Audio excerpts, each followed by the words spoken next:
of course, getting a lot of attention because South and North Korea are competing as one team for women's ice hockey. They'll also be marching under one flag, which is a Korean peninsula flag, and not with the South Korean flag or the North Korean flag, but together as one. So our Park Hee-jun is going to explain the history of the two Koreas competing together at international sporting events. A highly symbolic moment at PyeongChang 2018. The two Koreas marching under one Korean flag, showing an undivided Korean peninsula for the first time in 12 years. But it's not the only time that athletes from the two Koreas have marched side by side.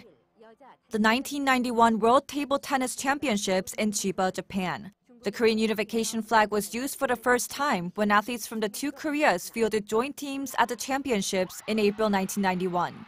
With just around a month of training, the women's joint team went all the way to the finals and won the gold medal, defeating the mighty Chinese team.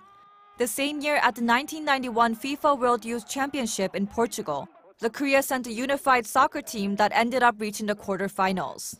Then, during the 2000 Summer Olympics in Sydney, Australia, the two Koreas marched together under a united flag for the first time at the opening and closing ceremonies of the Sydney Games. It marked the first time athletes from South and North had marched together at the Olympics since the 1945 division.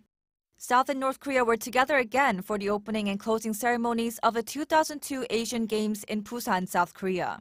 It was the second appearance of the unification flag and the first time North Korea sent their Army of Beauties, the same cheerleading squad rooting for the two Koreas during the PyeongChang Games. They continued to march side by side at the 2004 Summer Olympics in Athens, Greece, and the 2006 Winter Olympics in Torino, Italy, although they competed as separate teams. Due to a shift in inter-Korean relations, however, the joint Olympic entrances went on a hiatus right up until this year. And today, the 2018 Winter Olympics in PyeongChang, South Korea. Never have the two Koreas competed under a joint flag during the Winter Games. Regardless of whether this will be a successful breakthrough for diplomatic ties, the PyeongChang Winter Games will be remembered as a development where the South and North came together as one for the first time in over a decade. Park Hee-jun, Arirang News.